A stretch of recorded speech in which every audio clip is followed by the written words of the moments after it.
Gostaria de agradecer ao Dr. Luiz Vicente pela sua disposição, falar que o senhor fez uso de colocações inovadoras. Informa a todos os nossos palestrantes, como palestrantes, melhor dizendo, os nossos participantes, que na descrição do vídeo existe um link, e esse link é para certificação de todos aqueles que querem o certificado dessa palestra. Neste momento agora, gostaria de estar convidando a doutora Maria Inês Bertolin. A doutora Maria Inês, ela é advogada com atuações em direito civil, bioética e direito público. A doutora vai estar abordando o tema legítima recusa à transfusão de sangue à luz do direito. Por favor, gostaria de todos prestassem atenção. Muito obrigado.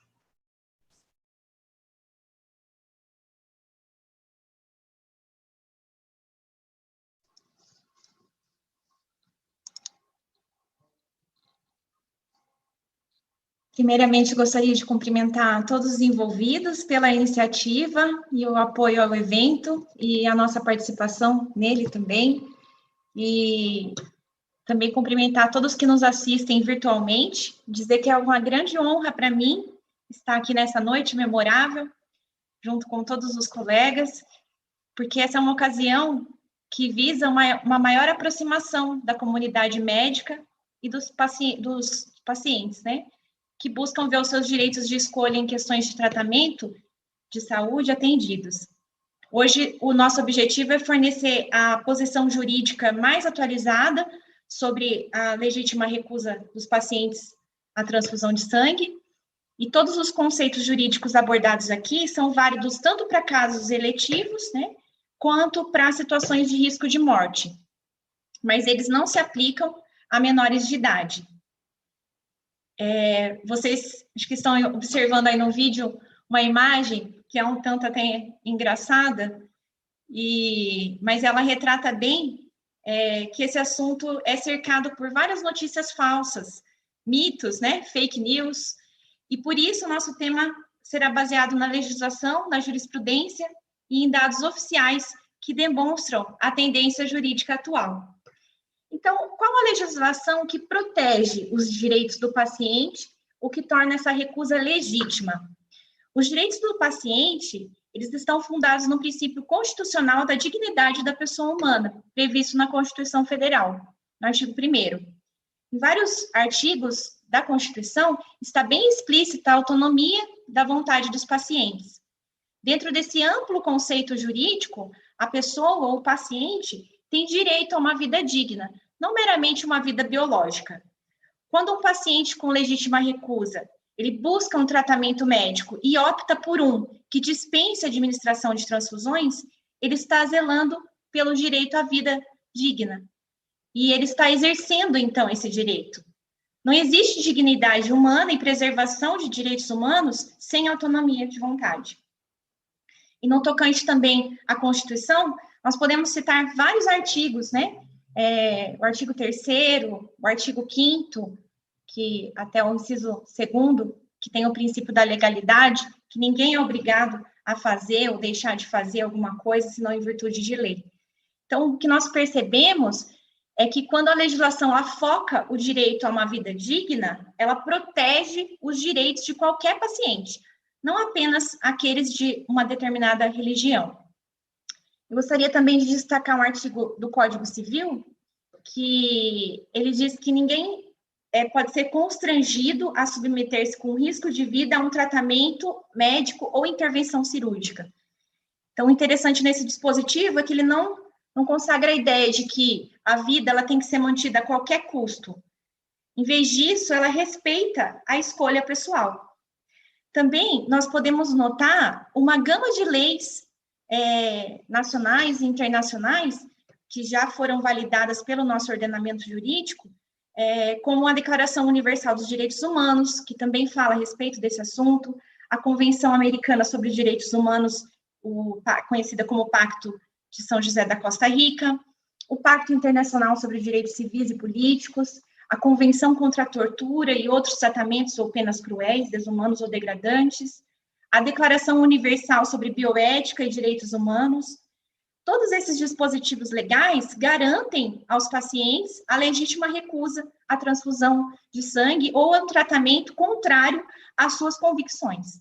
Assim, um paciente com câncer, ele tem direito de recusar livremente uma cirurgia para retirada de tumores malignos ou de se submeter a sessões de quimioterapia. Um paciente muçulmano, por exemplo, ele tem direito de não aceitar um fígado transplantado à força. Uma paciente grávida católica, ela não seria submetida a um aborto compulsório se ela estivesse em risco. Então, pouco um paciente que recusa a transfusão de sangue, como no caso de uma testemunha de Jeová, pode ser submetido a transfusões de sangue à força. É um direito garantido por lei. E qual é a posição ou histórico do Poder Judiciário sobre o assunto? A jurisprudência brasileira, ela tem acompanhado outros países no entendimento de que adultos devem ser respeitados em qualquer situação. Exemplo disso é a decisão do Superior Tribunal de Justiça, no recurso especial 1.540.580, nela o Superior Tribunal, ele não fechou os olhos à evolução do direito médico, da relação médico-paciente. Por quê? Porque a decisão reconheceu que o paciente tem a capacidade de se autogovernar e de fazer opções, e de agir segundo suas próprias deliberações. No relator do acórdão, o ministro Luiz Felipe Salomão, ele reconheceu no seu voto que, no caso daqueles autos, estava configurado o dano e o dever de indenizar, em vista da violação da autodeterminação do paciente. Então, essa decisão beneficia a todos os pacientes, né? Qualquer que seja a sua recusa. Digno de nota também é um caso envolvendo o recurso extraordinário 1.212.272, que ele foi admitido no Supremo Tribunal Federal. Nesse recurso, foi reconhecida a existência de repercussão geral do direito à autodeterminação de pacientes, testemunhas de Jeová, em submeter-se a tratamento médico sem transfusão de sangue. Quando o mérito desse recurso for analisado, a decisão proveniente dessa análise, ela será aplicada nas instâncias inferiores, em casos idênticos a este. Estaremos também acompanhando o desenrolar desse processo. Se, por um lado, existem decisões que respeitam a legítima recusa, não existem decisões no Brasil onde profissionais de saúde e hospitais tenham sido condenados por respeitar a vontade dos pacientes com legítima recusa terapêutica à transfusão. Então, não há motivos para temer tratar esses pacientes, né, com essas recusas. Nós podemos fazer até um comparativo com o que frequentemente ocorre com os planos de saúde e o SUS. Esses entes, eles são processados e condenados, né, frequentemente pela justiça. Então, nem por isso eles deixam de atender os pacientes, os usuários do SUS, os usuários de planos de saúde, né? Então, não é sábio deixar de atender pacientes com recusa terapêutica por supostos processos, visto que nem tem, estatisticamente, na jurisprudência, esse tipo de processo. Não é um temor que não procede. Agora, qual que é a posição e o histórico dessa recusa no Ministério Público? Em muitos casos, o Ministério Público ele tem atuado na defesa dos direitos coletivos de pacientes com legítima recusa. Exemplo disso é que, com base nos direitos constitucionais à vida digna e à liberdade de crença, a então Procuradora-Geral da República, Raquel Dodge, ajuizou no Supremo Tribunal Federal uma ação de arguição de descumprimento de preceito fundamental, que é conhecida como a DPF 618, no qual visa assegurar aos pacientes testemunhas de Jeová maiores e capazes o direito de não se submeterem a transfusões de sangue por motivos de convicção pessoal, mesmo em situações de risco de morte. O ingresso desta ação já é uma celebração à defesa da legítima recusa a tratamento a todos os pacientes, não só aos pacientes testemunhas de Jeová, mas sim a todos os pacientes. Nós também estaremos acompanhando avidamente esse recurso. Agora, qual é a posição da doutrina a respeito do tema? Acho que vai aparecer na tela aí para vocês também. Grandes juristas brasileiros que já emitiram pareceres e respeitam a legítima recusa dos pacientes. Dentre esses, nós podemos ver aí Álvaro Vilaça Azevedo, Nelson Neri Júnior, Manuel Gonçalves Ferreira Filho, o ministro Luiz Roberto Barroso, Celso Ribeiro Bastos, e até eu gostaria de citar um trecho da conclusão do parecer do ministro Luiz Roberto Barroso, quando ele diz que é legítima a recusa de tratamento que envolva transfusão de sangue por parte das testemunhas de Jeová. Tal decisão fundamenta-se no exercício de liberdade religiosa, direito fundamental emanado da dignidade da pessoa humana, que assegura a todos o direito de fazer escolhas existenciais. Ele diz também que, nesse caso, prevalece a dignidade como expressão da autonomia privada, não sendo permitido ao Estado impor procedimento médico recusado pelo paciente. Ele também diz que, em nome do direito à saúde ou do direito à vida, o poder público não pode destituir o indivíduo de uma liberdade básica, por ele compreendida como uma expressão da sua dignidade. Então, essas palavras definem bem o direito constitucionalmente assegurado ao indivíduo e muito bem aplicado ao caso da legítima recusa a tratamento terapêutico. Uma questão também que às vezes surge é a respeito da omissão de socorro, né? Prevista no artigo 135 do Código Penal. Nesse tópico, nós desde já queremos nos colocar à disposição da equipe, né, organizadora, para um próximo encontro, visto que não seria possível condensar toda a matéria e o direito envolvidos num só momento, para que então nós possamos abordar substancialmente as garantias aos profissionais de saúde. Hoje nós vamos apenas pontuar algumas dessas garantias por causa do nosso tema e por causa do tempo também. Então, esse receio recorrente dos profissionais de saúde que não transfundem de serem processados pelo Ministério Público também é uma ideia ultrapassada, porque o profissional de saúde que acata a recusa terapêutica do paciente, ele não comete o crime de omissão de socorro, desde que trate utilizando outros recursos disponíveis para esse paciente. Juridicamente, essa conduta é perfeitamente correta. O que caracteriza o crime de omissão de socorro, do artigo 135 do Código Penal, é deixar de prestar assistência, ou seja, a recusa no atendimento. Então, o crime só existe com a presença do que chamamos em direito de dolo, ou seja, a intenção deliberada e total de não atender o paciente. Isso não ocorre se o profissional de saúde, quer dizer, ele trata de acordo com o consentimento do paciente. Isso não vai acontecer, né? Ele vai estar utilizando as alternativas, vai estar tratando com respeito. O importante é que esse paciente não seja abandonado, tenha os cuidados necessários. Exemplo disso é que se um paciente tem uma alergia a determinado medicamento, o médico vai buscar uma alternativa para tratar, né? Não vai simplesmente deixar de tratar esse paciente. Da mesma forma como o paciente que tem uma recusa terapêutica. Seja ela qual for, se o profissional de saúde se utilizar de uma estratégia, ele não está omitindo socorro, né? Ele está tratando da pessoa. No caso das transfusões sanguíneas, socorrer não é sinônimo de transfundir. É interessante isso, né? São duas condutas médicas completamente distintas.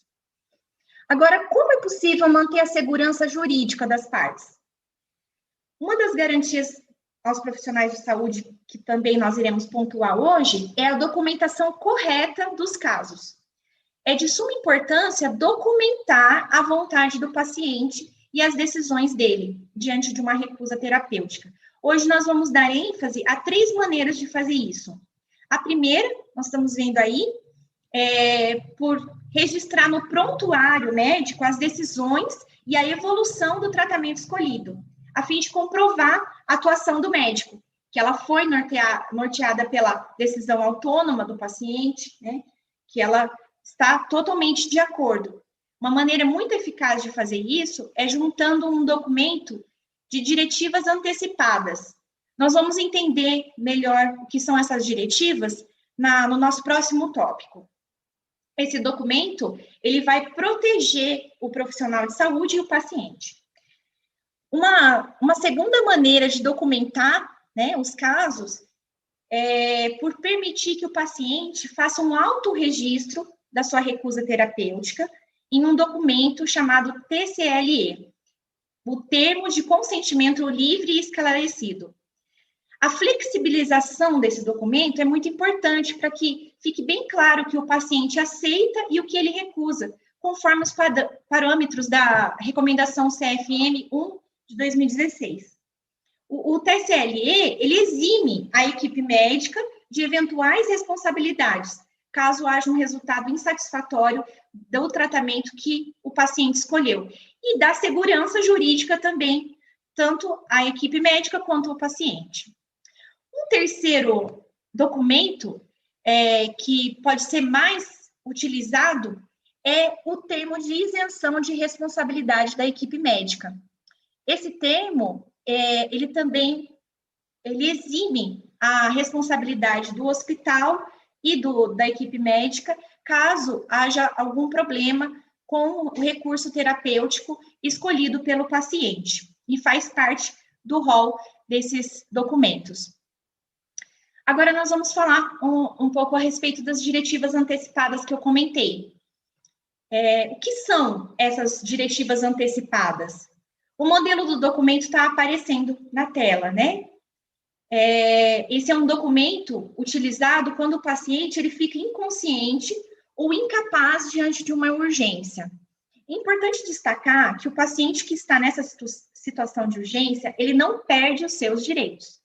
Então, os documentos de diretivas antecipadas, eles são utilizados para provar a vontade do paciente quando ele não pode se expressar, essa vontade anterior dele. Esse documento, ele designa procuradores para dialogar com o profissional de saúde e ajuda nas decisões com respeito à sua vontade. Esses documentos, essas diretivas, elas têm validade jurídica plena e duplo efeito jurídico para o profissional de saúde.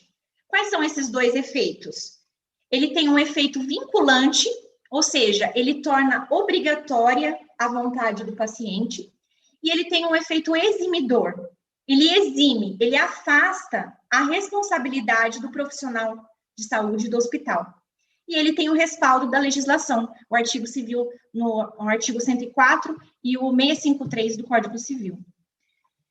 E esse documento também, que é interessante dele, é que ele não perde a validade com o tempo, né? Os pacientes com recusa terapêutica, inclusive as testemunhas de Jeová, se utilizam desse documento, como no modelo que está nesse formato. E é de grande ajuda na proteção jurídica do paciente e da equipe médica. Daí pode ficar uma dúvida, será mesmo que esse simples documento vai garantir a legítima recusa ao tratamento do paciente? Sim, ele vai. Como comentamos, ele tem validade jurídica plena. E é só a gente pensar no ordenamento jurídico brasileiro, nas manifestações de vontade que existem. Por exemplo, né, quando uma pessoa falece, geralmente elas às vezes deixam um testamento ou uma disposição sobre doações de órgãos. Isso é respeitado, né? Tem validade jurídica. Então, da mesma forma, esse documento, com as diretivas antecipadas, preparadas anteriormente à situação de urgência, ele também tem essa eficácia plena, né? Porque ele foi preparado por uma pessoa consciente, com todos os procedimentos técnicos exigidos por lei, e garante, então, a segurança jurídica de todos, né? Agora, qual decisão tomar, né? Nesse impasse? Nós vemos que, com o tempo, o caminho do respeito ao paciente, que tem uma legítima recusa a um determinado tipo de tratamento, é o caminho que oferece mais segurança jurídica e é a tendência do nosso país, né, que está rumando para a autonomia do direito do paciente. Isso está se alinhando com outros países, né, que já pensam dessa forma juridicamente. Essa é uma realidade irreversível. Por isso que os departamentos e assessorias jurídicas de hospitais, eles exercem um papel fundamental para tranquilizar os profissionais de saúde e os pacientes, a fim de promover a conciliação, né, esse acolhimento e a resolução do problema. Porque é perfeitamente possível achar soluções positivas ao atender pacientes com recusa terapêutica, que não coloquem nem o profissional de saúde em risco, nem o paciente também nessa busca pela sua dignidade, né, pela sua autodeterminação. Então, eu reitero a todos os meus sinceros agradecimentos e agradeço a atenção de todos.